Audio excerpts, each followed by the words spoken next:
സ്നേഹമുള്ളവരെ, നമസ്കാരം. ദിവ്യബോധം ചാനലിലേക്ക് ഏവർക്കും സ്വാഗതം.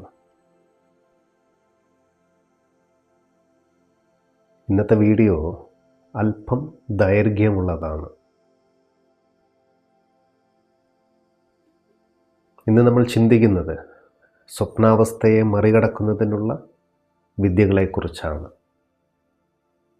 സ്വപ്നം കണ്ടുകൊണ്ടിരിക്കുമ്പോൾ ബോധവാനായി തീരാൻ ഒരാളെ സഹായിക്കുന്ന ഘടകങ്ങൾ ഏതെല്ലാമാണെന്ന് നാം മനസ്സിലാക്കേണ്ടതുണ്ട്. വളരെ വിചിത്രമായൊരു തിരിച്ചറിവാണിത്. സാധാരണഗതിയിൽ നമ്മൾ കരുതാറുള്ളത് രാത്രി കണ്ണടച്ച് കിടക്കുമ്പോൾ മാത്രമാണ് നമ്മൾ സ്വപ്നം കാണുന്നതെന്നാണ്. എന്നാൽ പ്രബുദ്ധരായ മഹാത്മാക്കൾ പറയുന്നത് നിങ്ങളിപ്പോൾ ഈ വീഡിയോ കണ്ടുകൊണ്ടിരിക്കുമ്പോഴും നിങ്ങൾ സംസാരിക്കുമ്പോഴും ജോലി ചെയ്യുമ്പോഴും യഥാർത്ഥത്തിൽ ഒരു സ്വപ്നാവസ്ഥയിൽ തന്നെയാണെന്നാണ്.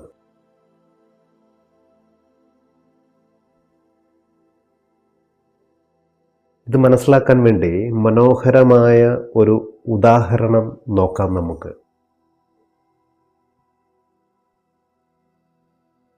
രാത്രിയിൽ ആകാശത്ത് നക്ഷത്രങ്ങൾ തെളിയാറുണ്ട്. രാവിലെ സൂര്യൻ ഉദിക്കുമ്പോൾ ഈ നക്ഷത്രങ്ങൾ അപ്രത്യക്ഷമാകുകയും ചെയ്യും.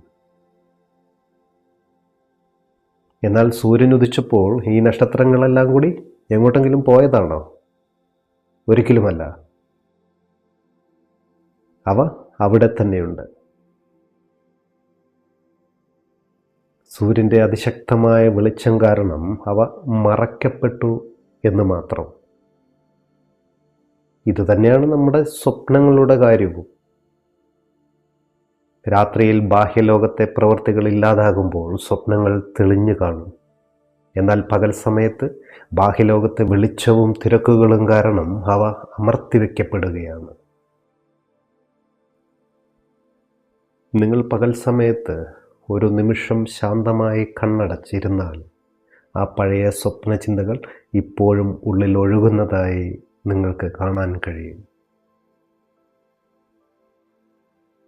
പകൽ നക്ഷത്രങ്ങളെ കാണാൻ ആഴമുള്ള ഒരു കിണറ്റിലേക്ക് ഇറങ്ങിച്ചെല്ലുന്നത് പോലെ നിങ്ങളുടെ ബോധത്തിൻ്റെ ആഴങ്ങളിലേക്ക് നിങ്ങൾ ഇറങ്ങിച്ചെന്നാൽ പകൽ സമയത്തും നിങ്ങൾക്ക് ആ സ്വപ്നങ്ങളെ കാണാൻ സാധിക്കും. പ്രബുദ്ധരായ ഓരോ ആളുകളും, അത് യേശുവായാലും ബുദ്ധനായാലും പറഞ്ഞത് ഒരേ കാര്യമാണ്. മനുഷ്യൻ പൂർണ്ണമായും നിദ്രയിലാണെന്ന്. രാത്രിയിൽ നമ്മൾ കൂടുതൽ ഉറക്കത്തിലാണ്, പകൽ സമയത്ത് നമ്മൾ കുറഞ്ഞ ഉറക്കത്തിലും. ഇതുമാത്രമാണ് വ്യത്യാസമായിട്ടുള്ളത്. നമ്മുടെ ബോധത്തിന് മുകളിൽ ഒരു പുകപടലം പോലെ സ്വപ്നങ്ങൾ എപ്പോഴും വ്യാപരിച്ചു കൊണ്ടിരിക്കുകയാണ്.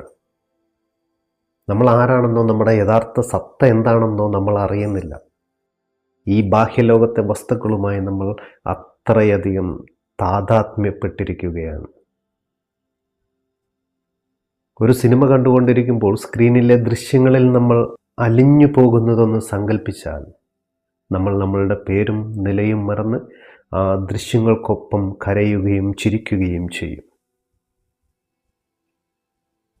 സിനിമ കഴിയുമ്പോൾ മാത്രമേ നമ്മൾ സ്ക്രീനിൽ നിന്ന് വേർപെട്ട് ഞാനെന്ന കേന്ദ്രത്തിലേക്ക് മടങ്ങുകയുള്ളൂ.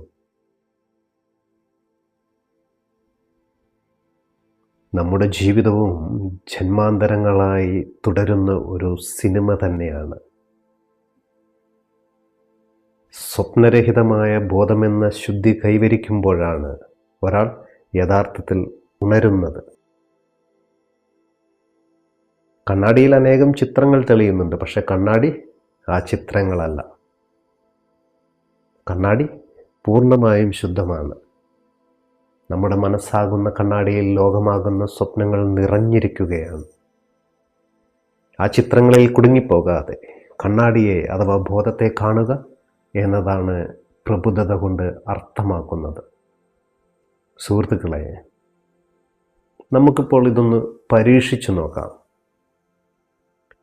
നിങ്ങൾ ദയവായി പതുക്കെ കണ്ണുകളൊന്ന് അടയ്ക്കണം. ഇതിനായി ശരീരം പൂർണ്ണമായും വിശ്രമാവസ്ഥയിലാകട്ടെ. നിങ്ങൾക്കിപ്പോൾ നിങ്ങളുടെ ഉള്ളിലേക്ക് നോക്കാം. അവിടെ ചിന്തകൾ ഒഴുകുന്നുണ്ടാകാം. പഴയ ഓർമ്മകൾ ചിത്രങ്ങളായി വരുന്നുമുണ്ടാകാം. അവയെ നിങ്ങൾ തടയാൻ ശ്രമിക്കരുത്. പകൽ വെളിച്ചത്തിൽ മറഞ്ഞിരിക്കുന്ന നക്ഷത്രങ്ങൾ തെളിയുന്നത് പോലെ അവ പുറത്തേക്ക് വരട്ടെ. നിങ്ങൾ ചെയ്യേണ്ടത് ഒന്നു മാത്രമാണ്. ആ ദൃശ്യങ്ങളൊന്നും നിങ്ങളല്ല എന്ന് തിരിച്ചറിയുക. നിങ്ങൾ ആ ദൃശ്യങ്ങളെ നോക്കിക്കാണുന്ന ഒരു ദൂരദർശിനി മാത്രമാണ്. ഈ ശാന്തതയിൽ, ഈ നിരീക്ഷണത്തിൽ നിങ്ങളുടെ സ്വപ്നങ്ങൾ പതുക്കെ മായുന്നത് നിങ്ങൾക്ക് അനുഭവിക്കാൻ കഴിയും. ആ ശുദ്ധമായ ശൂന്യതയിലാണ് ഒരു ബുദ്ധൻ ജനിക്കുന്നത്.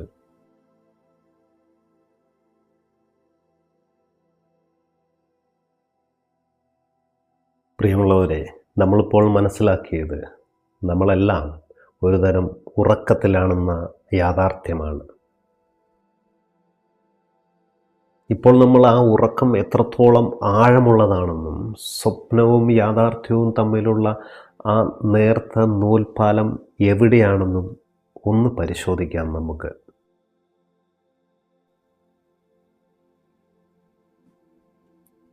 ഒരു ഉദാഹരണത്തിന് നമുക്കൊരു സിനിമയെക്കുറിച്ച് തന്നെ ആഴത്തിൽ നോക്കാം. നമ്മളൊരു സിനിമ കാണാൻ പോകുകയാണ്. ഏകദേശം ഒരു 2-2.5 മണിക്കൂർ നേരം നമ്മൾ ആ ഇരുട്ടിലിരുന്ന് സ്ക്രീനിലേക്ക് നോക്കിക്കൊണ്ടേയിരിക്കും.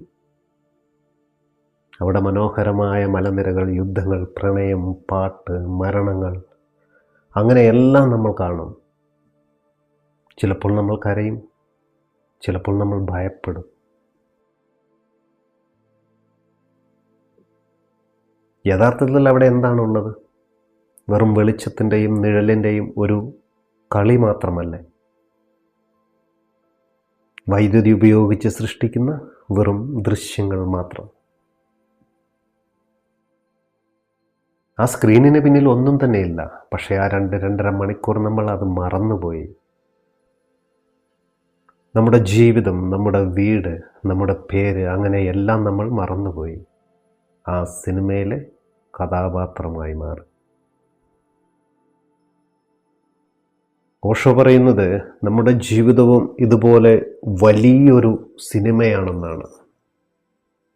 നമ്മുടെ മനസ്സൊരു പ്രൊജക്ടറാണ്. അത് നമ്മുടെ ആഗ്രഹങ്ങളെയും ഭയങ്ങളെയും പുറത്തുള്ള ലോകത്തേക്ക് പ്രൊജക്റ്റ് ചെയ്തുകൊണ്ടിരിക്കുകയാണ്. നമ്മൾ കാണുന്ന ഈ ലോകം സത്യത്തിൽ നമ്മളുടെ മനസ്സിൻ്റെ തന്നെ ഒരു പ്രതിഫലനമാണ്. 2-2.5 മണിക്കൂർ സിനിമ കഴിഞ്ഞ് തിയേറ്ററിലെ ലൈറ്റുകൾ തെളിയുമ്പോൾ നമ്മൾ ഒന്ന് ഞെട്ടും. ഓ, ഇതൊരു സിനിമ മാത്രമായിരുന്നുവോ എന്ന് നമ്മൾ സ്വയം പറയും. അപ്പോൾ മാത്രമാണ് നമ്മൾ നമ്മിലേക്ക് മടങ്ങിയെത്തുന്നത്. സ്വപ്നത്തിൻ്റെ കാര്യവും ഇതുതന്നെയാണ്. രാത്രിയിൽ നമ്മൾ കാണുന്ന സ്വപ്നത്തിൽ ആരോ നമ്മളെ കൊല്ലാൻ വരുന്നു എന്ന് കരുതിയാൽ നമ്മൾ വിയർക്കും. നമ്മുടെ ഹൃദയം വേഗത്തിൽ മിടിക്കും. നമ്മൾ ഓടും. ആ നിമിഷം നമുക്കത് 100% യാഥാർത്ഥ്യമാണ്. അപ്പോൾ ആരെങ്കിലും വന്ന് അത് സ്വപ്നമാണെന്ന് നമ്മോട് പറഞ്ഞാൽ നമ്മൾ ഒരിക്കലും അത് വിശ്വസിക്കില്ല. എന്നാൽ രാവിലെ ഉറക്കമുണരുമ്പോൾ നമ്മൾ ഒരുപക്ഷെ പൊട്ടിച്ചിരിച്ചേക്കാം. ഇവിടെ പ്രശ്നമെന്നത് ഇതാണ്. രാത്രിയിലെ സ്വപ്നത്തിൽ നിന്നും നമ്മൾ പകൽ കാണുന്ന സ്വപ്നത്തിലേക്കാണ് ഉണരുന്നത്. അതുകൊണ്ടാണ് പ്രബുദ്ധരായവർ പറയുന്നത് നമ്മളൊരു ഉറക്കത്തിൽ നിന്ന് മറ്റൊരു ഉറക്കത്തിലേക്ക് മാറിക്കൊണ്ടിരിക്കുകയാണെന്ന്. എന്തുകൊണ്ടാണ് സ്വപ്നങ്ങൾ യാഥാർത്ഥ്യങ്ങളായി നമുക്ക് തോന്നുന്നത്? അതിന് ഒരേ ഒരു കാരണമേ ഉള്ളൂ: താദാത്മ്യം. നമ്മൾ ആ ദൃശ്യവുമായി ഒന്നായി തീരുകയാണ് അവിടെ. സ്ക്രീനിലെ ദൃശ്യം മാറുമ്പോൾ നമ്മളും മാറും. സ്വപ്നം കാണുന്നവൻ ആ സ്വപ്നത്തിൽ ഏകാഗ്രനായിരിക്കുകയാണ്. ഇവിടെ നമ്മൾ നമ്മളെ പൂർണ്ണമായും മറന്നിരിക്കുകയാണ്. തന്നെത്താൻ അറിയാത്ത ഈ അവസ്ഥയെയാണ് ആത്മീയത, നിദ്രാവസ്ഥ എന്ന് വിളിക്കുന്നത്. ഇവിടെ നമ്മൾ ചിന്തിക്കേണ്ട ഒരു കാര്യം, സിനിമ അവസാനിക്കുമ്പോൾ നമ്മളുടെ കണ്ണീർ തുടയ്ക്കുമ്പോൾ നമ്മൾ നമ്മളെ തന്നെ ഓർത്ത് ചിരിച്ചു പോകും. സത്യത്തിൽ വെറും നിഴലുകൾ കണ്ടല്ലേ നമ്മൾ കരഞ്ഞത്. ജീവിതമാകുന്ന സ്വപ്നം അവസാനിക്കുമ്പോഴും അല്ലെങ്കിൽ നിങ്ങൾ അതിൽ നിന്ന് ഉണരുമ്പോഴും ഇതേ ചിരി തന്നെ നിങ്ങൾക്കുണ്ടാകും. ആ ചിരിയാണ് ബുദ്ധൻ്റെ ചിരി. നമുക്കൊരു ചെറിയ പരിശീലനത്തെക്കുറിച്ച് മനസ്സിലാക്കാം. നിങ്ങൾ ഇരിക്കുന്നിടത്തിരുന്ന് ചുറ്റുമുള്ള വസ്തുക്കളെ എല്ലാം ഒന്ന് നോക്കണം. ആ വസ്തുക്കളെയോ നിങ്ങളുടെ ചിന്തകളെയോ ഇവിടെ മാറ്റിവെക്കാൻ ശ്രമിക്കരുത്. പകരം ഇതെല്ലാം ഒരു സിനിമ പോലെ എൻ്റെ മുൻപിലൂടെ കടന്നു പോകുന്നു എന്ന് വിചാരിച്ചാൽ നിങ്ങൾ ഈ ദൃശ്യങ്ങളല്ല, മറിച്ച് അവയെ നോക്കി നിൽക്കുന്ന ആ കേന്ദ്രമാണ്. ശേഷം നിങ്ങൾ ആ ദൃശ്യങ്ങളിൽ നിന്ന് സാവധാനം പിന്നിലേക്ക് വലിഞ്ഞ കേന്ദ്രത്തിൽ ഇരിക്കാൻ ശ്രമിക്കണം. അതിനുശേഷം നിങ്ങളുള്ളിൽ സ്വയം ചോദിക്കണം, ഈ കാണുന്നവനെ കാണുന്നവൻ ആരാണെന്ന്. പ്രിയമുള്ളവരെ, ഈ ലോകത്തെ ഒരു സിനിമയായി കാണാനുള്ള പക്വതയിലേക്ക് നമ്മൾ അടുത്തുകൊണ്ടിരിക്കുകയാണ്.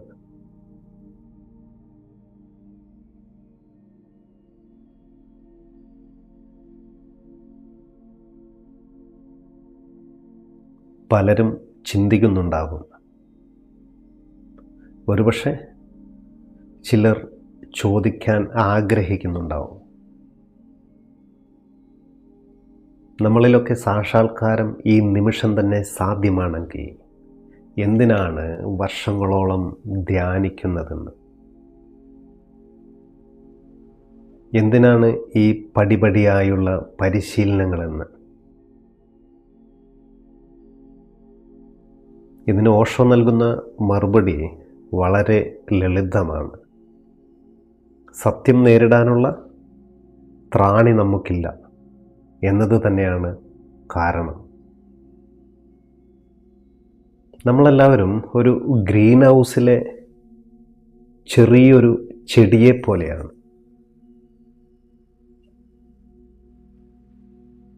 നമ്മുടെ സ്വപ്നങ്ങളാകുന്ന സംരക്ഷണ കവചത്തിലാണ് നമ്മൾ ഇതുവരെ വളർന്നത്. നമ്മൾ വർഷങ്ങളോളം കറുത്ത തുണി കൊണ്ട് കണ്ണുകെട്ടി ഒരു മുറിയിൽ ഇരിക്കുകയാണെന്ന് കരുതിയാൽ പെട്ടെന്നൊരു ദിവസം ആ തുണി അഴിച്ചു മാറ്റി നമ്മളെ ഉച്ചവെയിലേക്ക് കൊണ്ടുപോയാൽ എന്ത് സംഭവിക്കും?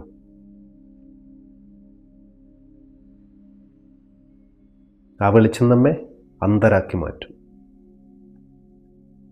അത് വെളിച്ചം മോശമായതുകൊണ്ടല്ല, അത് താങ്ങാനുള്ള ശക്തി നമ്മുടെ കണ്ണിനില്ലാത്തത് കൊണ്ടാണ്.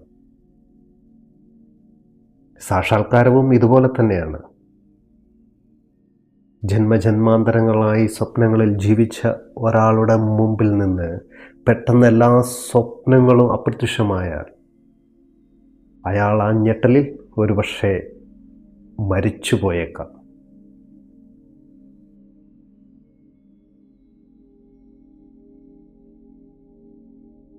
സെൻ പാരമ്പര്യത്തിൽ പെട്ടെന്നുള്ള സാക്ഷാത്കാരത്തെക്കുറിച്ച് പറയുന്നുണ്ടെങ്കിലും അത് എല്ലാവർക്കും പ്രായോഗികമല്ലാത്തത് ഇതുകൊണ്ടാണ്. നമ്മുടെ ലോകമെന്നത് നമ്മുടെ സ്വപ്നങ്ങളാണ്. ആ സ്വപ്നങ്ങൾ മായുമ്പോൾ നമ്മുടെ ലോകം തന്നെ നമ്മിൽ നിന്ന് ഇല്ലാതാകുന്നു.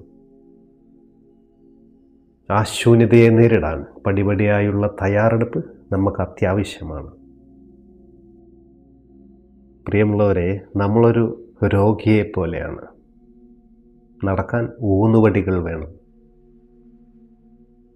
നമ്മുടെ ഊന്നുവടികൾ എന്നതോ അത് നമ്മുടെ സ്വപ്നങ്ങളാണ്. നാളെ എല്ലാം ശരിയാകും, അടുത്ത ജന്മം ഇതിലും നന്നായിരിക്കും എന്നൊക്കെ നാം സ്വയം വിശ്വസിപ്പിക്കുകയാണ്. ഈ സ്വപ്നങ്ങളില്ലെങ്കിൽ ജീവിതം അർത്ഥശൂന്യമാണെന്ന് നമുക്ക് തോന്നും. ഈ പടിപടിയായുള്ള മാർഗങ്ങൾ ചെയ്യുന്നത് നമ്മളെ പ്രബുദ്ധനാക്കുകയല്ല ചെയ്യുന്നത്. മറിച്ച് സാക്ഷാത്കാരം സംഭവിക്കുമ്പോൾ അത് സഹിക്കാനുള്ള ശക്തി നമ്മളിൽ ഉണ്ടാക്കുകയാണ് ചെയ്യുന്നത്.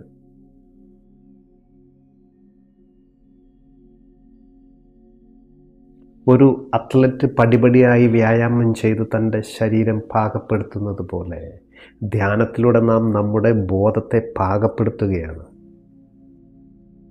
സത്യം വെളിപ്പെടുമ്പോൾ അത് ആനന്ദമായി അനുഭവപ്പെടണമെങ്കിൽ നമ്മുടെ പാത്രം ശുദ്ധമായിരിക്കണം. ആഴക്കടലിലേക്ക് ഇറങ്ങുന്ന ഒരാൾ പെട്ടെന്ന് ഉപരിതലത്തിലേക്ക് വന്നാൽ അയാളുടെ ശരീരത്തിലെ രക്തസമ്മർദ്ദം താങ്ങാൻ കഴിയില്ല. അത് അപകടമാണ്. അയാൾ പതുക്കെ പതുക്കെ വേണം മുകളിലേക്ക് വരാൻ. നമ്മുടെ ബോധവും സ്വപ്നങ്ങളുടെ ആഴങ്ങളിൽ നിന്ന് യഥാർത്ഥത്തിൻ്റെ ഉപരിതലത്തിലേക്ക് വരുന്നത് പതുക്കെ ആയിരിക്കണം. ധ്യാനത്തിൽ ഒരിക്കലും ധൃതി കാണിക്കരുത്. നമ്മൾ എനിക്കിപ്പോൾ തന്നെ പ്രബുദ്ധനാകണം എന്ന വാശി സത്യത്തിൽ അഹംഭാവത്തിൻ്റെ മറ്റൊരു സ്വപ്നം മാത്രമാണ്. ഇവിടെ നമ്മൾ പഠിക്കേണ്ടത് ക്ഷമയാണ്. ഓരോ ശ്വാസത്തിലും ഓരോ നിമിഷത്തിലും ഉണർന്നിരിക്കാൻ നമ്മൾ ശ്രമിച്ചുകൊണ്ടേയിരിക്കണം. ഒരപേക്ഷയുള്ളത്, നിങ്ങൾ വിദ്യകൾ പരിശീലിക്കുമ്പോൾ അല്ലെങ്കിൽ വിദ്യകളെ പരീക്ഷിക്കുമ്പോൾ ഒരിക്കലും നിങ്ങൾ റിസൾട്ട് നോക്കരുത്. നമ്മൾ ചെയ്യുന്ന ആ പ്രക്രിയയിൽ മാത്രമായിരിക്കണം നമ്മളുടെ ശ്രദ്ധ. പഴം പഴുക്കുമ്പോൾ മരം തനിയെ പഴം താഴെയിടുന്നത് പോലെ നിങ്ങളുടെ ബോധം പാകമാകുമ്പോൾ സത്യം നമ്മിലേക്ക് സ്വയം വെളിപ്പെടും.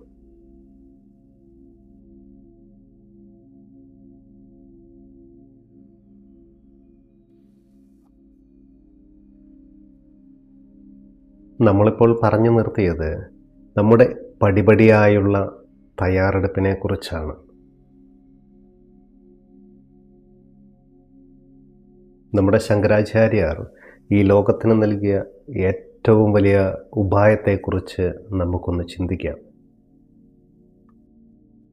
ജഗത് മിഥ്യ അഥവാ ലോകമൊരു സ്വപ്നമാണ് എന്നതാണ് ആ വിദ്യ.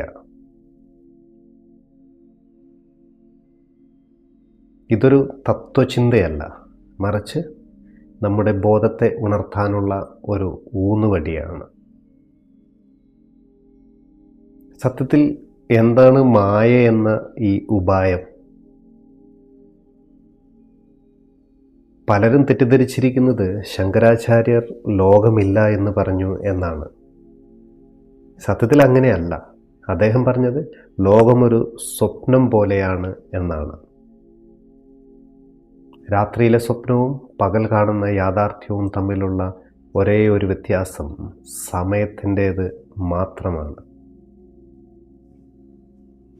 എന്തിനാണ് നാം ലോകത്തെ ഒരു സ്വപ്നമായി കാണുന്നത്? അതിന് കാരണമെന്നത് നമ്മളൊന്നിനും സ്വപ്നമായി കാണുമ്പോൾ അതിനോടുള്ള നമ്മുടെ പിടുത്തം അവിടെ ലൂസാകും. ഒരു സിനിമ കാണുമ്പോൾ അതിൽ ഒരാൾ മരിക്കുന്നത് കണ്ട് നിങ്ങൾ സങ്കടപ്പെട്ടാലും ഉള്ളിൻ്റെ ഉള്ളിൽ ഇതൊരു സിനിമയല്ലേ എന്ന ബോധം നിങ്ങളെ ആശ്വസിപ്പിക്കും. ഇതേ ബോധം നമ്മുടെ ജീവിതത്തിലേക്ക് കൊണ്ടുവരിക എന്നതാണ് ഈ വിദ്യ. രാത്രിയിലെ സ്വപ്നത്തിൽ ബോധവാനാകാൻ നിങ്ങൾ ആഗ്രഹിക്കുന്നുവെങ്കിൽ അത് പകൽ സമയത്ത് തന്നെ നമ്മൾ തുടങ്ങേണ്ടതുണ്ട്. കാരണം പകൽ സമയത്ത് നമ്മൾ പുലർത്തുന്ന മനോഭാവമാണ് രാത്രിയിലേക്കും പകരുന്നത്. അതിനുള്ള പരിശീലനം ഇതാണ്. നിങ്ങൾ ഭക്ഷണം കഴിക്കുമ്പോൾ ഓർമ്മിക്കുക, ഇതൊരു സ്വപ്നമാണെന്ന്. നിങ്ങൾ ഓഫീസിൽ ജോലി ചെയ്യുമ്പോൾ ഓർമ്മിക്കുക, ഇത് വലിയൊരു സ്വപ്നമാണെന്ന്. ആരെങ്കിലും നിങ്ങളെ ചീത്ത വിളിക്കുമ്പോൾ ശാന്തനായി ചിന്തിക്കണം, ഈ ദേഷ്യപ്പെടുന്ന മനുഷ്യനും എൻ്റെ ഈ കേൾവിയും ഒരു സ്വപ്നമാണെന്ന്. ഇതിൻ്റെ ഫലം എന്നത് നമ്മൾ കാര്യങ്ങളെ ഗൗരവമായി എടുക്കുന്നത് അവിടെ സ്റ്റോപ്പ് ചെയ്യും.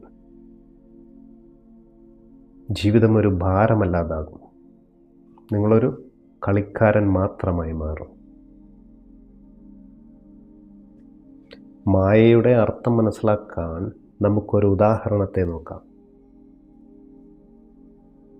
മരുഭൂമിയിലെ മരീചിക കണ്ട് ദാഹിച്ചു വലയുന്ന ഒരാൾ മരുഭൂമിയിൽ ദൂരെ വെള്ളമാണെന്ന് കരുതി ഓടിച്ചെല്ലുമ്പോൾ അവിടെ മണൽ മാത്രമായിരിക്കും ഉണ്ടാവുക. വെള്ളം അവിടെ സത്യത്തിൽ ഉണ്ടായിരുന്നില്ല. മണലിലെ പ്രകാശത്തിൻ്റെ കളി മാത്രമായിരുന്നു അത്. ലോകത്തിലെ സുഖങ്ങളും ഇതുപോലെയാണ്. ദൂരെ നിന്ന് കാണുമ്പോൾ സത്യമെന്ന് തോന്നും, അടുത്ത് ചെല്ലുമ്പോഴോ അവ മാഞ്ഞു പോകുകയും ചെയ്യും. സ്നേഹമുള്ളവരെ, അടുത്ത 3 ആഴ്ചത്തേക്ക്, അതായത് 21 ദിവസത്തേക്ക് നിങ്ങൾ ഇതൊരു വ്രതമായി എടുക്കണം. വഴിയിലൂടെ നടക്കുമ്പോൾ മുന്നിൽ കാണുന്ന കെട്ടിടങ്ങളും വാഹനങ്ങളും വെറും നിഴലുകളാണെന്ന് നിങ്ങൾ സങ്കല്പിക്കണം. ഈ ഒരു മനോഭാവം നമ്മുടെ ബോധത്തിൽ ഉറച്ചു കഴിഞ്ഞാൽ 4ാമത്തെ ആഴ്ച ഏതെങ്കിലും ഒരു രാത്രി നിങ്ങൾ സ്വപ്നം കാണുമ്പോൾ പെട്ടെന്ന് നിങ്ങളുടെ ഉള്ളിൽ ഒരു മണി മുഴങ്ങും. ഇതൊരു സ്വപ്നമാണെന്നുള്ള അറിയിപ്പ്. ആ നിമിഷം നിങ്ങൾ സ്വപ്നത്തിനുള്ളിൽ ഉണരും. നമ്മൾ പറഞ്ഞിട്ടുണ്ട്, സ്വപ്നത്തിൽ ഉണരുന്നവൻ മരണമില്ലാത്തവനായി മാറും.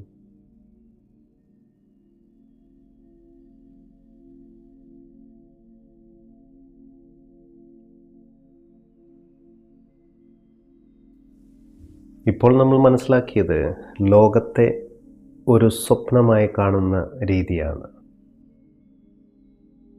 എന്നാൽ ചിലർക്ക് ലോകത്തെ നിഷേധിക്കുന്നത് ബുദ്ധിമുട്ടായി തോന്നും.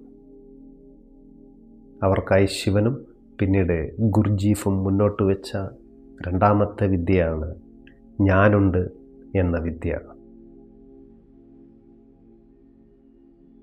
ഇത് ലോകത്തെ മാറ്റുന്ന വിദ്യയല്ല, മറിച്ച് നമ്മളെ മാറ്റുന്ന വിദ്യയാണ്. നമ്മൾ പല കാര്യങ്ങളും ഓർമ്മിക്കാറുണ്ടല്ലേ. നമ്മുടെ ജോലി, കുടുംബം, പണം, കടമകൾ, ഇതെല്ലാം നമുക്ക് ഓർമ്മയുണ്ട്. എന്നാൽ ഈ കാര്യങ്ങളെല്ലാം ചെയ്യുന്ന ആ നിങ്ങളെ നിങ്ങൾ ഓർമ്മിക്കാറുണ്ടോ? മഹാനായ ഗുർജീഫ് പറയും, മനുഷ്യനൊരു യന്ത്രമായി മാറിയിരിക്കുകയാണെന്ന്. വിശക്കുമ്പോൾ ഭക്ഷണം കഴിക്കുന്നു, ദേഷ്യം വരുമ്പോൾ ദേഷ്യപ്പെടുന്നു. ഇതെല്ലാം ഒരു പ്രോഗ്രാം ചെയ്ത യന്ത്രം ചെയ്യുന്നത് പോലെ അബോധമായാണ് നടക്കുന്നതെന്ന്. ഇതിനിടയിൽ എവിടെയോ ഞാനെന്ന കേന്ദ്രം നമ്മളിൽ നിന്ന് നഷ്ടപ്പെടുകയാണ് ഉണ്ടായിട്ടുള്ളത്. ഈ കേന്ദ്രത്തെ തിരികെ പിടിക്കുന്നതിനെയാണ് ആത്മസ്മൃതി എന്ന് വിളിക്കുന്നത്. നമുക്കറിയാം, സാധാരണഗതിയിൽ നമ്മളുടെ ശ്രദ്ധയെല്ലാം പുറത്തേക്കാണ് ഒഴുകുന്നത്. നമ്മളൊരു പൂവിലേക്ക് നോക്കുമ്പോൾ ശ്രദ്ധ പൂവിലാണ്. എന്നാൽ ഈ വിദ്യയിൽ നിങ്ങളൊരു പൂവിനെ നോക്കുമ്പോൾ തന്നെ ഞാൻ ആ പൂവിനെ നോക്കുന്നു എന്ന ബോധം ഉള്ളിലും സൂക്ഷിക്കണം. ശ്രദ്ധ ഒരേ സമയം പുറത്തേക്കും ഉള്ളിലേക്കും ഒഴുകണം. ഇത് ഇരുതല മൂർച്ചയുള്ള വാള് പോലെയാണ്. പുറത്തെ ദൃശ്യം കാണുമ്പോഴും ഉള്ളിലെ കാണുന്നവനെ മറന്നു പോകാതിരിക്കാൻ നിങ്ങൾ ശ്രദ്ധിക്കണം. അതിനായി നമുക്ക് നമ്മുടെ കൈവശമുള്ള ഒരു വാച്ച് എടുത്തിട്ട് അതിലെ സെക്കൻഡ് സൂചി ഓരോ തവണ നീങ്ങുമ്പോഴും നമ്മൾ ഞാനുണ്ട് എന്ന് ഓർമ്മിച്ചു കൊണ്ടിരിക്കണം. 10-15 സെക്കൻഡ് കഴിയുമ്പോൾ നമ്മളുടെ ശ്രദ്ധ എങ്ങോട്ടെങ്കിലുമൊക്കെ പോകും. വീണ്ടും നിങ്ങൾ വാച്ചിലേക്ക് നോക്കുമ്പോഴേക്കും 10 സെക്കൻഡ് കടന്നു പോയിട്ടുണ്ടാകും. ആ 10 സെക്കൻഡ് നിങ്ങൾ ഉറക്കത്തിലായിരുന്നു, നിങ്ങൾ ബോധവാനായിരുന്നില്ല. ഈ വിടവിനെ കുറച്ചു കൊണ്ടുവരിക എന്നതാണ് നമ്മുടെ ലക്ഷ്യം. ഒരു മുറിയിലെ വസ്തുക്കളെ കാണാൻ നമുക്ക് വിളക്ക് വേണം. വസ്തുക്കൾ കാണപ്പെടുമ്പോൾ വിളക്ക് അവിടെയുണ്ടെന്ന് നാം അറിയുന്നില്ല. പക്ഷെ വസ്തുക്കൾ മാറ്റിയാലും വിളക്കിൻ്റെ വെളിച്ചം അവിടെ തന്നെ ഉണ്ടാകും. നമ്മുടെ ജീവിതത്തിലെ സംഭവങ്ങളെല്ലാം വസ്തുക്കളാണ്. നമ്മുടെ ബോധം എന്നത് വിളക്കിൻ്റെ വെളിച്ചമാണ്, വസ്തുക്കളല്ല. അതുകൊണ്ട് പ്രകാശത്തിൽ ശ്രദ്ധ കേന്ദ്രീകരിക്കുക. ഇപ്പോൾ എന്നെ കേൾക്കുമ്പോൾ തന്നെ നിങ്ങൾക്കിത് പരീക്ഷിക്കാവുന്നതാണ്. എൻ്റെ ശബ്ദം നിങ്ങൾ കേൾക്കുന്നുണ്ട്. അതോടൊപ്പം ഞാനിത് കേൾക്കുന്നു എന്ന തിരിച്ചറിവ് നിങ്ങളുടെ ഉള്ളിൽ നിലനിർത്തണം. വെള്ളം കുടിക്കുമ്പോൾ വെള്ളത്തിൻ്റെ തണുപ്പിനെ അറിയണം. ഒപ്പം ഞാൻ കുടിക്കുന്നു എന്ന ബോധവും ഉണ്ടായിരിക്കണം. നടക്കുമ്പോൾ ഭൂമിയിലെ സ്പർശം നമ്മൾ അറിയണം.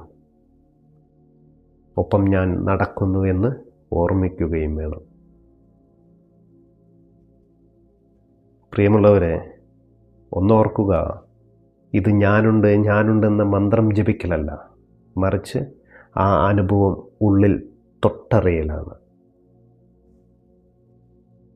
തുടർച്ചയായി 1 മിനിറ്റ് സമയം നിങ്ങൾക്ക് ഈ ഓർമ്മ നിലനിർത്താൻ കഴിഞ്ഞാൽ നിങ്ങൾ ഉണർച്ചയുടെ ആദ്യ പടി കടന്നു കഴിഞ്ഞു എന്ന് സാരം. ഇത് നിങ്ങൾക്ക് ഉറക്കത്തിലും തുടരാൻ കഴിഞ്ഞാൽ സ്വപ്നങ്ങൾ തനിയെ നിലയ്ക്കും അവിടെ.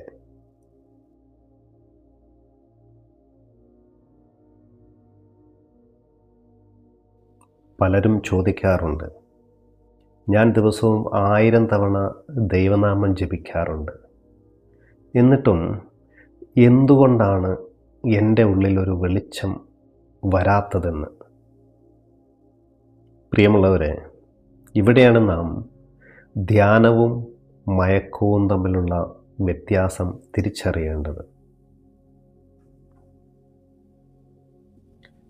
പലപ്പോഴും നാം ധ്യാനമെന്ന് കരുതുന്നത് എല്ലാം തന്നെ യഥാർത്ഥത്തിലൊരു ആത്മീയ ഉറക്ക ഗുളികയാണ്. ഒരു വാക്ക് തന്നെ നിർത്താതെ ആവർത്തിക്കുമ്പോൾ തലച്ചോറിന് എന്താണ് സംഭവിക്കുന്നത്?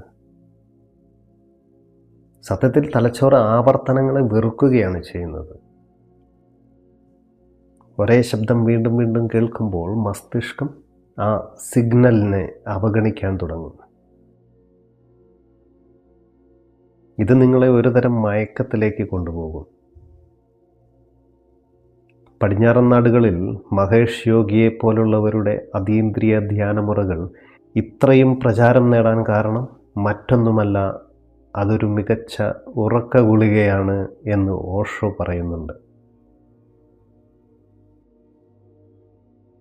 ഉറക്കമില്ലായ്മ അനുഭവിക്കുന്നവർക്ക് മന്ത്രജപം സുഖകരമായ ഉറക്കം നൽകും.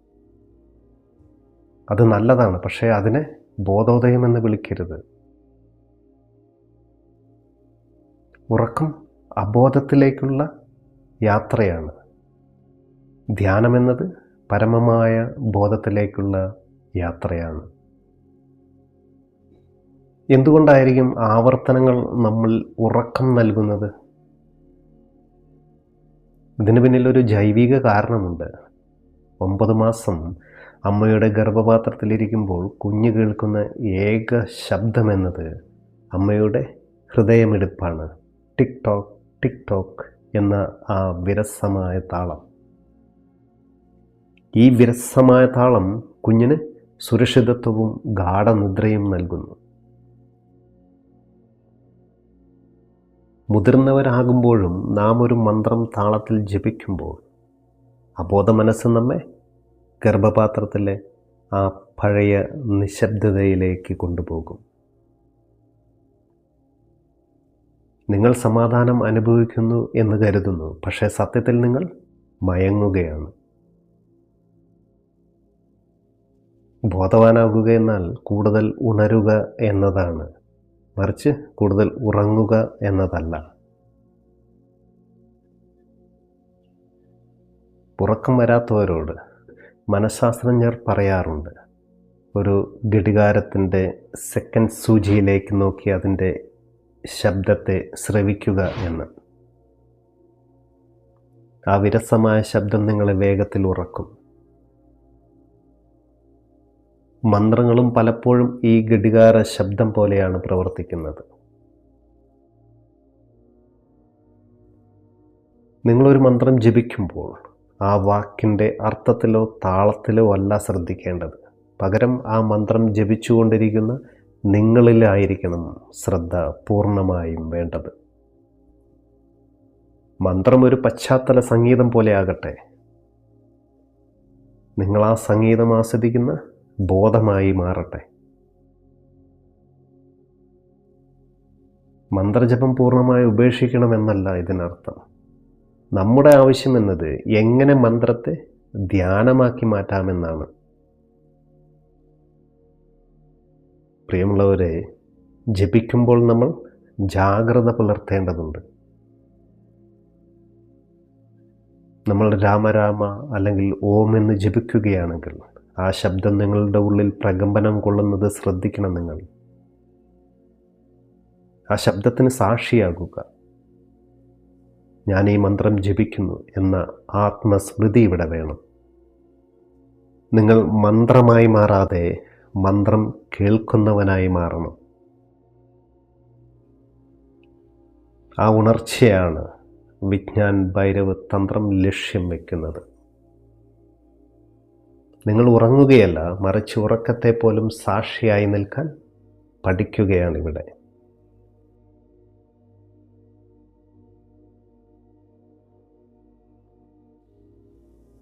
ഇനി നമ്മൾ ചർച്ച ചെയ്യുന്നത് പലപ്പോഴും തെറ്റിദ്ധരിക്കപ്പെട്ട ഒരു കാര്യമാണ്. അത് വിധി അഥവാ പൂർവനിശ്ചിതമായ ജീവിതം എന്നതിനെക്കുറിച്ചാണ്. എല്ലാം മുൻകൂട്ടി നിശ്ചയിക്കപ്പെട്ടതാണെന്ന് വിശ്വസിക്കുന്നത് മടിക്ക് കാരണമാകും എന്ന് പലരും പറയാറുണ്ട്. എന്നാൽ വിജ്ഞാൻ ഭൈരവതന്ത്രം പറയുന്നത് ഇതൊരു വലിയ ടെക്നിക്കാണെന്നാണ്. ജീവിതം ഒരു എഴുതപ്പെട്ട നാടകമാണെന്ന് കരുതുന്നതിലൂടെ നമുക്ക് ലഭിക്കുന്ന ആത്മീയ നേട്ടം എന്താണെന്ന് നോക്കാം നമുക്ക്. ഒന്നാമതായി കർത്തൃത്വ ബോധത്തിൽ നിന്നുള്ള മോചനമാണ്. നമ്മുടെ ഏറ്റവും വലിയ ഭാരം എന്നത് ഞാൻ ചെയ്യുന്നു എന്ന ബോധമാണ്. ഈ ബോധമാണ് നമുക്ക് സമ്മർദ്ദവും ഭയവും കുറ്റബോധവും എല്ലാം നൽകുന്നത്. നമ്മളൊരു നാടകത്തിൽ അഭിനയിക്കുകയാണെന്ന് സങ്കല്പിച്ചാലോ.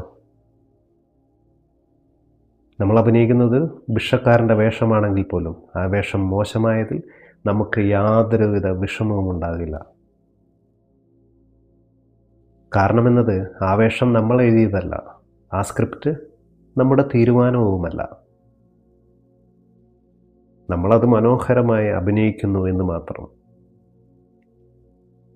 ഇതുപോലെയൊക്കെ നമ്മുടെ ജീവിതത്തെ കാണാൻ കഴിഞ്ഞാൽ, നമ്മുടെ പരാജയങ്ങളും വിജയങ്ങളും ഒരു തിരക്കഥയുടെ ഭാഗമാണെന്ന് തിരിച്ചറിഞ്ഞാൽ, നമ്മൾ ആ നിമിഷം തന്നെ സ്വതന്ത്രനാകും.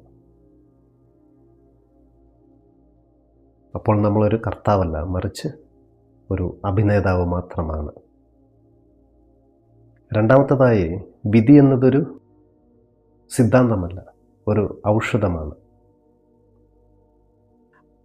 ഭാരതീയ ചിന്തയിൽ വിധി എന്നത് പ്രപഞ്ചത്തെ വിശദീകരിക്കാനുള്ള ഒരു യുക്തിയല്ല, മറിച്ച് അത് നമ്മുടെ മനസ്സിനെ ശാന്തമാക്കാനുള്ള ഒരു മരുന്നാണ്. നോക്കൂ, ഒരു വലിയ നഷ്ടം സംഭവിച്ചു എന്ന് കരുതുക.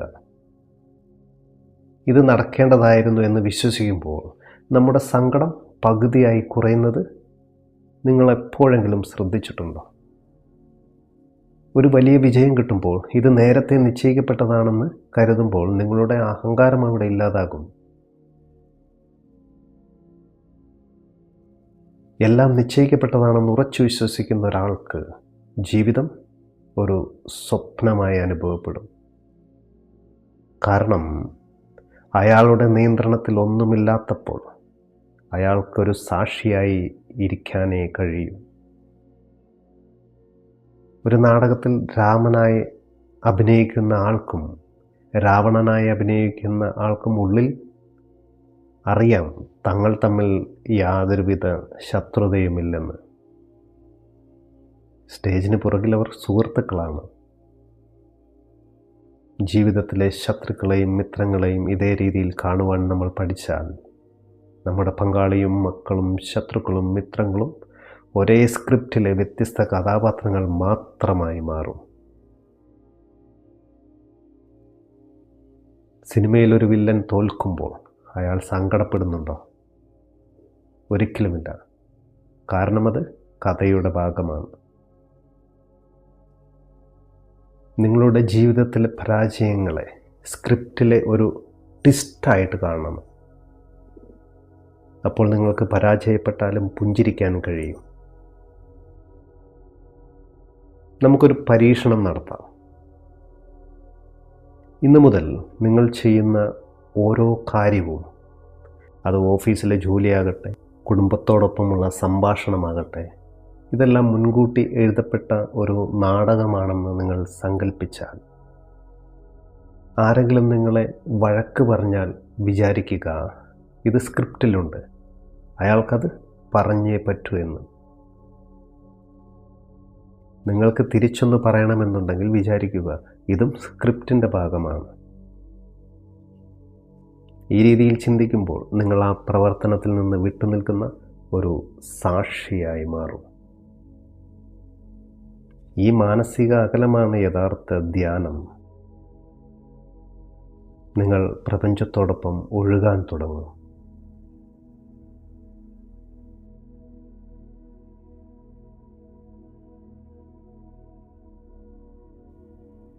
അതുപോലെ തന്നെ പലപ്പോഴും നമ്മെ കുഴപ്പിക്കുന്ന മറ്റൊരു ചോദ്യമുണ്ട്. എന്തുകൊണ്ടാണ് ബുദ്ധനും യേശുവും മുഹമ്മദും കൃഷ്ണനുമെല്ലാം വ്യത്യസ്തമായ കാര്യങ്ങൾ സംസാരിക്കുന്നതെന്ന്? ഒരാൾ പല ജന്മങ്ങളെക്കുറിച്ച് പറയുമ്പോൾ മറ്റൊരാൾ ഒരേ ഒരു ജന്മത്തെക്കുറിച്ച് പറയും. ഇതിലാരാണ് ശരി? വിജ്ഞാൻ ഭൈരവതന്ത്രത്തിൻ്റെ വെളിച്ചത്തിൽ ഓഷോ പറയുന്നത് ഇവർ ആരും തത്വചിന്തകരല്ല, മറിച്ച് ഡോക്ടർമാരാണെന്നാണ്. രോഗിക്കനുസരിച്ചാണ് മരുന്ന് നിശ്ചയിക്കുന്നതല്ലേ. ഉപായങ്ങൾ ഒരിക്കലും സത്യങ്ങളല്ല. മതപരമായ പ്രസ്താവനകളെ സത്യങ്ങളായി കാണുകയും ചെയ്യരുത്, മറിച്ച് അവയെ ഉപായങ്ങളായി മാത്രമേ കാണാവൂ. ദരിദ്രനോട് യേശു പറഞ്ഞു, ഈ ഒരു ജന്മമേ ഉള്ളൂ, ഉടനെ നീ പശ്ചാത്തപിക്കുക. കാരണം കഷ്ടപ്പാടിൽ കഴിയുന്ന ഒരാളോട് ആയിരക്കണക്കിന് ജന്മങ്ങളുണ്ടെന്ന് പറഞ്ഞാൽ അയാൾ അവിടെ നിരാശനാകും. ഇവിടെ ഉടനെ എന്ന വാക്കാണ് അയാളെ ഉണർത്താൻ വേണ്ടിയിരുന്ന മരുന്ന്. അതേസമയത്ത് സമ്പന്നനോട് ബുദ്ധൻ പറഞ്ഞു, ആയിരക്കണക്കിന് ജന്മങ്ങൾ ഇനിയും ബാക്കിയുണ്ടെന്ന്. സുഖസൗകര്യങ്ങളിൽ മടുത്തിരുന്ന ഒരാൾക്ക് ഈ ആവർത്തനം ഒരു ദുസ്വപ്നമായി തോന്നും. ആ മടുപ്പാണ് അയാളെ ധ്യാനത്തിലേക്ക് നയിക്കുന്ന ഇന്ധനം. അതുകൊണ്ട് തന്നെ വിദ്യകളെല്ലാം പരസ്പര വിരുദ്ധമായി തോന്നാമെങ്കിലും അവയുടെ ലക്ഷ്യം ഒന്നാണ്. ആ ലക്ഷ്യം നിങ്ങളെ നിങ്ങളുടെ ഉറക്കത്തിൽ നിന്ന് ഉണർത്തുക എന്നത് മാത്രം. നമ്മൾ ഓരോരുത്തരുടെയും മനസ്സ് വ്യത്യസ്തമാണ്. ചിലർക്ക് ഭക്തിയുടെ മാർഗമാണ് എളുപ്പം, ചിലർക്കോ അറിവിൻ്റെ മാർഗമാണ് എളുപ്പം. ഒരു മുറിയിൽ തീ പിടിച്ചാൽ തീ പിടിച്ചു എന്ന് സത്യം പറഞ്ഞാൽ മാത്രം പോരാ. നിങ്ങളെ ആ മുറിയിൽ നിന്ന് പുറത്തെത്തിക്കാൻ എന്ത് കള്ളം പറയേണ്ടി വന്നാലും അത് പറയുന്നവനാണ് യഥാർത്ഥ ഗുരു. അങ്ങനെയല്ലേ? ചുവരുകളില്ലാത്ത വിശാലമായ ആകാശത്തെക്കുറിച്ച് പറഞ്ഞാൽ നിങ്ങൾക്ക് മനസ്സിലാകില്ല. അതുകൊണ്ട് ഗുരു ആദ്യം വാതിലുകളെക്കുറിച്ച് സംസാരിക്കും. ആ വാതിലിലൂടെ പുറത്തിറങ്ങിക്കഴിഞ്ഞാൽ പിന്നെ നിങ്ങൾക്ക് വാതിലിൻ്റെയോ ഗുരുവിൻ്റെയോ ആവശ്യമില്ല. ഒരു മലയുടെ മുകളിലേക്ക് പല വശങ്ങളിൽ നിന്നും വഴികളുണ്ട്. കിഴക്ക് വശത്ത് നിന്ന് കയറുന്നവർ പടിഞ്ഞാറ് വശത്തുള്ളവരെ കാണുന്നില്ല. അവർ വിചാരിക്കും മറ്റേയാൾ തെറ്റായ വഴിയിലാണെന്ന്. എന്നാൽ മുകളിലെത്തിക്കഴിഞ്ഞാൽ അവർ തിരിച്ചറിയും എല്ലാ വഴികളും എത്തിയത് ഒരേ ഇടത്താണെന്ന്. അതുപോലെ മറ്റൊരു ചോദ്യമുണ്ടാവുക, ഈ 112 വിധികളിൽ ഏതാണ് നിങ്ങളുടേത്? അതെങ്ങനെ തിരിച്ചറിയാം എന്നത്.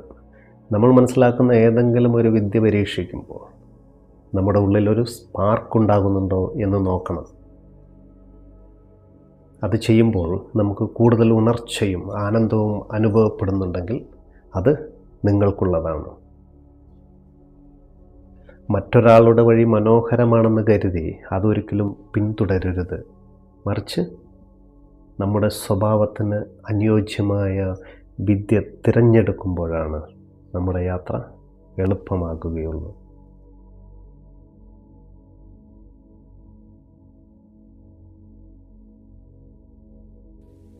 ആത്മസ്മൃതി അഥവാ ഞാനുണ്ട് എന്ന ബോധ്യം അതിൻ്റെ പരകോടിയിലെത്തുമ്പോൾ എന്ത് സംഭവിക്കുമെന്ന് നമ്മൾ മനസ്സിലാക്കണം. ഇതിന് മഹാനായ ഗുർജീഫിൻ്റെ ശിഷ്യനായ PD ഓപ്പൻസ്കിയുടെ ജീവിതത്തിലെ ഒരു അനുഭവം നമുക്ക് വലിയൊരു പാഠമാണ്. ഇത് കേവലം ഒരു കഥയല്ല കേട്ടോ, മറിച്ച് ബോധോദയം നേടിയ ഒരു മനുഷ്യൻ ഈ ലോകത്തെ എങ്ങനെ കാണുന്നു എന്നതിൻ്റെ വിവരണമാണ്. ഗുർജീഫിൻ്റെ നിർദ്ദേശപ്രകാരം 3 മാസത്തോളം ഓപ്പൻസ്കി ഒരു മുറിയിൽ അടച്ചിരുന്നു. പുറം ലോകവുമായി യാതൊരു ബന്ധവുമില്ലാതെ ഒരേ ഒരു വിദ്യ മാത്രം അദ്ദേഹം പരിശീലിച്ചു. ഞാനുണ്ട് എന്ന വിദ്യ. ഓരോ നിമിഷവും ഓരോ ശ്വാസത്തിലും ആ ബോധത്തെ അദ്ദേഹം മുറുകെ പിടിച്ചു. 3 മാസത്തിന് ശേഷം ഗുർജീഫ് അദ്ദേഹത്തെ പുറത്തേക്ക് കൊണ്ടുപോയി. ഒരു വലിയ നഗരത്തിലെ തിരക്കേറിയ തെരുവിലായിരുന്നു അവർ നിന്നിരുന്നത്. അവിടെ വെച്ച് ഓപ്പൻസ്കി ആ വലിയ സത്യം നേരിട്ട് കണ്ടു. മനുഷ്യർ നിദ്രയിലാണെന്നുള്ളത്. പ്രിയമുള്ളവരെ, യേശുവും ബുദ്ധനും പറഞ്ഞത് വെറും ഉപമകളല്ല, മറിച്ച് ഭയാനകമായ ഒരു യാഥാർത്ഥ്യമാണെന്ന് അദ്ദേഹം അവിടെ തിരിച്ചറിഞ്ഞു. ഓപ്പൻസ്കി തൻ്റെ ഡയറിയിൽ എഴുതി വെച്ചു, ആ നഗരത്തിലെ ഓരോരുത്തരും ഉറക്കത്തിലാണെന്ന്. അത് അദ്ദേഹത്തിന് വ്യക്തമായി കാണാമായിരുന്നുവെന്ന്. കച്ചവടക്കാർ ഉറക്കത്തിൽ സാധനങ്ങൾ വിൽക്കുന്നു. വഴക്കടിക്കുന്നവർ തമ്മിൽ ഉറക്കത്തിൽ കലഹിക്കുന്നു. വണ്ടി ഓടിക്കുന്നവർ ഒരു മയക്കത്തിലാണെന്ന് അവരുടെ കണ്ണുകൾ വിളിച്ചു പറയുന്നുണ്ടെന്ന്. അവർക്ക് സ്വന്തമായ ഒരു കേന്ദ്രമുണ്ടായിരുന്നില്ല എന്ന്. പുറത്തുള്ള ഓരോ കാര്യങ്ങളും അവരെ നിയന്ത്രിക്കുകയായിരുന്നു. ആരെങ്കിലും വഴക്ക് പറഞ്ഞാൽ അവർ ദേഷ്യപ്പെടുന്നു. ആരെങ്കിലും പുകഴ്ത്തിയാൽ അവർ സന്തോഷിക്കുകയും ചെയ്യുന്നു. ഒരു റിമോട്ട് കൺട്രോൾ കൊണ്ട് നിയന്ത്രിക്കപ്പെടുന്ന പാവകളെ പോലെയാണ് ലോകം മുഴുവനെന്ന് അദ്ദേഹം കാണുകയും മനസ്സിലാക്കുകയും ചെയ്തു. അദ്ദേഹം ഗുർജീഫിനെ നോക്കിയപ്പോൾ ഗുർജീഫ് മാത്രം അവിടെ ഉണർന്നിരിക്കുന്നു. മറ്റുള്ളവർ വെറും നിഴലുകളാണെന്ന് അദ്ദേഹത്തിന് തോന്നി. നമ്മൾ റോഡിലൂടെ നടക്കുമ്പോൾ അനേകം കാറുകൾ ചീറിപ്പായുന്നത് കാണാം, അല്ലേ? എന്നാൽ ഒന്നിൻ്റെയും സീറ്റിൽ ഡ്രൈവർ ഇല്ലെന്ന് നമ്മൾ തിരിച്ചറിഞ്ഞാലുള്ള ഭയമൊന്ന് ആലോചിച്ചു നോക്കൂ. അബോധാവസ്ഥയിലുള്ള മനുഷ്യർ ഇതുപോലെയാണ്. അപകടകരമായ വേഗതയുണ്ട്, പക്ഷെ നിയന്ത്രിക്കാൻ ഉള്ളിൽ ആരുമില്ല. സ്നേഹമുള്ളവരെ, ഓപ്പൻസ്കിക്ക് ലഭിച്ച ആ അനുഭവം നമുക്കും സാധ്യമാണ്. നഗരത്തിന് മാറ്റമൊന്നും അവിടെ സംഭവിച്ചിരുന്നില്ല. ഓപ്പൻസ്കിയുടെ ഉള്ളിലെ വെളിച്ചം കൂടിയപ്പോൾ പുറത്തെ ഇരുട്ട് അയാൾക്ക് തിരിച്ചറിയാൻ കഴിഞ്ഞു എന്ന് മാത്രം. നിങ്ങൾ നിങ്ങളുടെ ബോധത്തെ ഉണർത്തുമ്പോൾ മറ്റുള്ളവരുടെ ദേഷ്യമോ പരിഹാസമോ നിങ്ങളെ ബാധിക്കില്ല. കാരണം അവർ ഉറക്കത്തിൽ ചെയ്യുന്ന കാര്യങ്ങളാണെന്ന് നിങ്ങൾക്കറിയാം. ഒരു കൊച്ചുകുട്ടി ഉറക്കത്തിൽ നിങ്ങളെ ചവിട്ടിയാൽ നിങ്ങൾ ദേഷ്യപ്പെടുമോ? അതുപോലെ ഈ ലോകത്തോടും കരുണ കാണിക്കാൻ നിങ്ങൾക്ക് കഴിയും.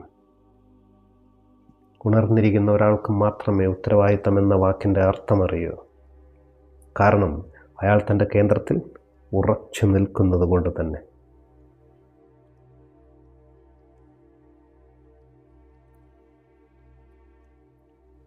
സ്നേഹമുള്ളവർ, ഇന്നത്തെ നമ്മുടെ ആത്മീയ യാത്രയുടെ അവസാന നിമിഷങ്ങളിലേക്കാണ് നമ്മൾ എത്തിച്ചേരുന്നത്.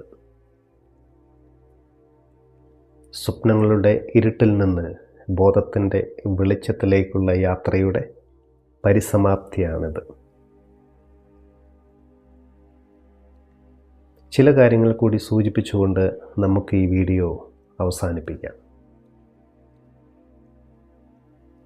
നമ്മളെപ്പോഴും കേൾക്കുന്ന ഒരു വാക്കാണ് മോശം എന്ന്. ഇത് നമ്മൾ ധാരാളം കേട്ടിട്ടുണ്ട്.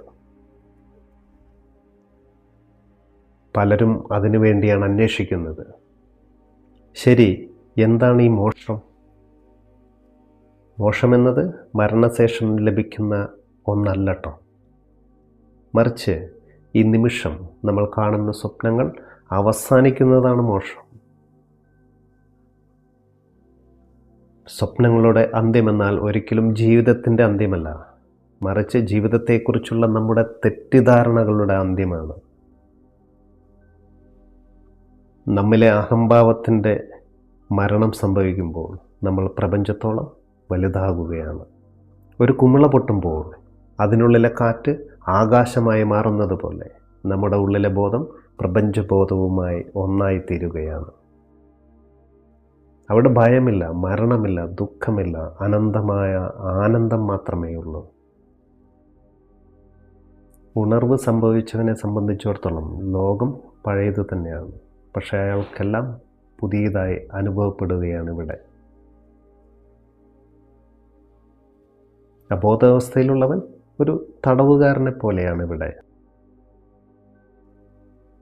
സാഹചര്യങ്ങൾ അവനെ നയിക്കുന്നു. ഉണർന്നവനൊരു സ്വതന്ത്രനെ പോലെയാണ്. അയാൾ സാഹചര്യങ്ങളെ സാക്ഷിയായി നിരീക്ഷിക്കുകയാണ്. നിങ്ങൾ നിഷ്കളങ്കനാകുകയും ഒരു കുട്ടിയുടെ കണ്ണുകളിലൂടെ ഈ ലോകത്തെ നോക്കാൻ നിങ്ങൾക്ക് കഴിയുകയും ചെയ്യുമ്പോൾ അവിടെ വിവേചനങ്ങളില്ല, അവിടെ സ്നേഹം മാത്രമേ ഉണ്ടാവൂ. ആ സ്നേഹമാണ് ഈ പ്രപഞ്ചത്തിൻ്റെ അടിസ്ഥാനം. ഒരു തിരമാല തൻ്റെ ജീവിതകാലം മുഴുവൻ പേടിക്കുന്നത് തീരത്ത് വന്ന് തകരുന്നത് ഓർക്കാനാണ്. അത് തൻ്റെ മരണമാണെന്ന് തിരമാല കരുതുകയാണ്. എന്നാൽ താൻ വെറും വെള്ളമാണെന്നും ഉടയുമ്പോഴും താൻ സമുദ്രമായി ബാക്കിയുണ്ടാകുമെന്ന് തിരമാല തിരിച്ചറിയുമ്പോൾ തിരമാലയ്ക്കവിടെ ഭയമില്ലാതാകും. നമ്മുടെ ബോധമെന്നതും ആ സമുദ്രമാണെന്നേ. നോക്കൂ, 1000 വർഷം ഇരുട്ടുണ്ടായിരുന്ന ഒരു ഗുഹയിൽ ഒരു വിളക്ക് തെളിച്ചാൽ ഇരുട്ടുമാറാൻ എത്ര സമയം വേണം? അതിന് 1000 വർഷമൊന്നും വേണ്ട, ആ ഒരു നിമിഷം മതി. നമ്മുടെ ജന്മാന്തരങ്ങളായുള്ള സ്വപ്നങ്ങൾ മാറാൻ ഒരു നിമിഷത്തെ ഉണർച്ച മാത്രം മതി. ആ നിമിഷം നിങ്ങൾ സ്വതന്ത്രനായി മാറും. നമ്മൾ ഈ യാത്ര തുടങ്ങിയപ്പോൾ കണ്ടത് പകൽ സമയത്തെ നക്ഷത്രങ്ങളെയായിരുന്നു. നമ്മൾ ഉണർന്നിരിക്കുമ്പോഴും ഉറക്കത്തിലാണെന്നും കണ്ടു. പിന്നീട് മായയുടെയും ആത്മസ്മൃതിയുടെയും വിദ്യകളിലൂടെ നമ്മൾ ബോധത്തിൻ്റെ പടവുകൾ കയറി. ഇപ്പോൾ നിങ്ങൾ തിരിച്ചറിയുക, നിങ്ങൾ ഒരിടത്തും പോകേണ്ടതില്ല. നിങ്ങൾ എവിടെയാണോ ആ നിമിഷത്തിൽ നിങ്ങൾ പൂർണ്ണനാണ്. തിരയേണ്ടത് പുറത്തല്ല, നമ്മുടെ ഉള്ളിലേക്കാണ്. ഞാനുണ്ടെന്ന ആത്മസ്മൃതി നിങ്ങളുടെ ശ്വാസമായി മാറട്ടെ. അപ്പോൾ ഈ പ്രപഞ്ചം മുഴുവൻ ഒരു മഹാക്ഷേത്രമായി നമുക്ക് അനുഭവപ്പെടും. പ്രിയമുള്ളവരെ, കുറച്ച് മിനിറ്റുകൾക്ക് മുൻപ് ഈ വീഡിയോ കാണാൻ തുടങ്ങിയ ആ പഴയ മനുഷ്യനാണോ നിങ്ങളിപ്പോൾ? നിങ്ങളുടെ ഉള്ളിൻ്റെ ഉള്ളിൽ ഉണർച്ചയുടെ ഒരു ചെറിയ വിത്തെങ്കിലും വീണിട്ടുണ്ടെങ്കിൽ ഈ യാത്ര ഇവിടെ സഫലമായി. ഓർമ്മിക്കുക, മരണം നമ്മെ തേടി വരുന്നതിന് മുൻപ് നമ്മൾ മരണത്തെ തേടിപ്പോകണം. ബോധപൂർവം മരിക്കാൻ പഠിച്ചവന് മുൻപിൽ മരണം തോറ്റു പിന്മാറും. കാരണം അവിടെ മരിക്കാൻ ആരും അവശേഷിക്കുന്നില്ല എന്നതാണ്. പകരം ഈ പ്രപഞ്ചത്തോളം വളർന്ന ഒരു ബോധം മാത്രമേ ബാക്കിയാകുന്നുള്ളൂ. ഈ ബോധോദയത്തിൻ്റെ വെളിച്ചം നിങ്ങളുടെ ജീവിതത്തിൽ എന്നെന്നും നിലനിൽക്കട്ടെ. നിങ്ങൾക്കുള്ളിലെ ആ ദിവ്യബോധത്തിന് എൻ്റെ പ്രണാമം. നന്ദി, നമസ്കാരം.